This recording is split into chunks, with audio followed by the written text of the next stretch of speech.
This is part two of A Pure Populism, Juan Perón of Argentina. And as I said, he was elected in a landslide in 1946. And the first 4 years of his governance, 1946 to 50, were really the heyday of his presidency. All of his policies were working.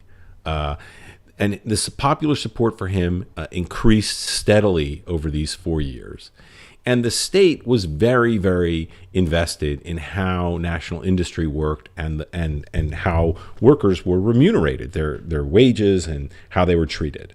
The state was increasingly involved in the economy at this time.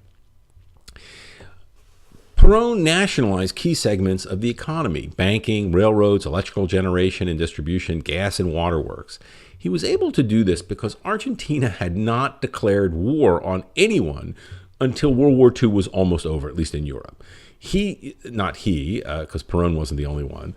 The generals, the colonels who had taken over in 1943, as well as their predecessors, decided that the best thing for Argentina was to sell wheat and beef to everyone.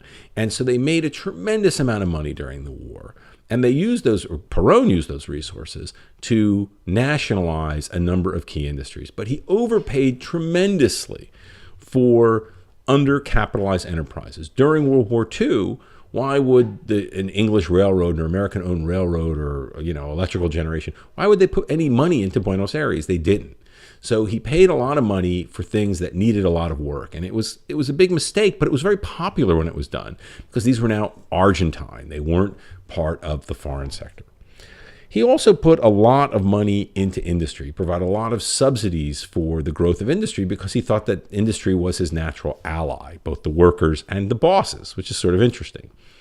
And he did a lot of this by taking control of agricultural exports. I'll get back to what he did in industry, but this is the key point here.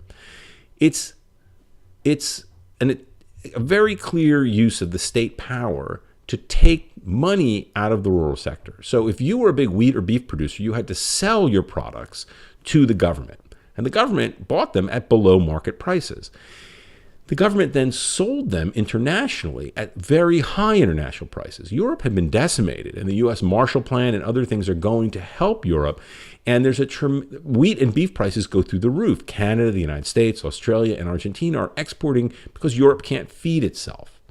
The state then kept the profit. So, I'm making up numbers here, but if a bushel of wheat sold for $12 in Europe, the government would buy it for $8, and that $4 was profit that it would then use to build up industry or other things. But Perón also made sure that the agricultural producers sold domestically at these low prices. This benefited all the consumers, even middle-class consumers. Their food bills went way down. But as I said in part one, that tremendously helped the industrial sector because workers were eating better at less money, and they were doing better without taking money out of their bosses' pockets.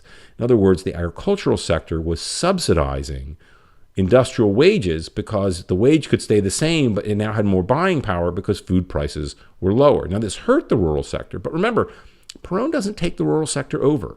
He takes over the marketing of their products, but he doesn't gain control. That's an example of how this is not revolutionary. It's interventionist, but it's not revolutionary. The state then used a lot of this money to increase industrialization. Using credit and other things, they help industrial production increase by over a third, especially in labor-intensive industries, because Perón is not as interested in productivity as he is in expanding employment. And this is, his idea is he wants to use the rural sector to fund an industrial sector that will employ lots and lots of people in the urban sector. And if they're employed, they're going to be happy and they'll support him. And then there won't be social conflict either because they'll be doing well. And in addition to working in industry, they were to join state-sponsored unions. And through these unions, they got a tremendous amount of social welfare. And because of that, they were very, very loyal to Perón. Now, that statistic right there in the middle of the slide is hugely important. Their real income increased more than 50%. Now, what is real income? That's the buying power. So it doesn't matter what the absolute value in currency of your check is. It's what you can do with it. And by lowering certain prices, and their wages did go up, he dramatically increased their purchasing power. He also created a real sense that workers were the great future of Argentina. Again, these people he called the shirtless ones, los descamisados. He offered them a sense that the country had been run too long by elites and upper middle class people in the Radical Party, and it was the workers who were going to be, the real Argentines. And Evita was very, very key in this. She had a charitable foundation that distributed aid directly to poor people. Now, did she help 0.5% of Argentina? Maybe. But they had this live on the radio when she would hand out money. They made newsreels of it. And word got out that the Perones cared about the average person and would take care of them, and increased the loyalty to the Perones to cult levels. And so it was the use of modern media that allowed the Perones to take these small amounts. And where'd the money come from? Again, the state has money because it's buying food on the cheap and selling it abroad at a higher price, and then using some of that money for social welfare programs, but also for the distribution in this way. And there was also a fair bit of graft. But on a more positive level, the Perones, because they were so popular, they dramatically expanded the franchise, who could vote. They granted women the right to vote in 1947, which is late by U.S. and Western European standards. It's sort of in the middle by Latin American standards, maybe a little on the late side. But 2/3 of the recent arrivals in Buenos Aires were women. And they were brought into the unions, and almost half of industrial workers were female, especially in industries like textiles. Now, what's really fascinating, and I should update this and look for the 2013 numbers, but by the 1950s, the sex differential in wages was only 17%. In other words, let's use American currency. For every dollar a man earned, a woman in 1950 was getting 83 cents in Argentina. Now, it should be a dollar for a dollar, but the point is that in 2009 in the United States, it's still, the difference is 77 cents per dollar. So he did a tremendous amount to bring women into politics, and they did quite well. But all of this hit a real crisis by the end of the decade. By 1950, there were real big problems in the Peronist alliance. Industry was increasingly unhappy. I mentioned that the workers were so pleased to be, these centerpieces, that, citizenship rights were so important, that they were the leaders of Argentina, that los descamisados were so important. But this was affecting bosses. They didn't like how much power workers felt they had to control things on the shop floor, demand raises, and this sort of thing. The social welfare costs were deep.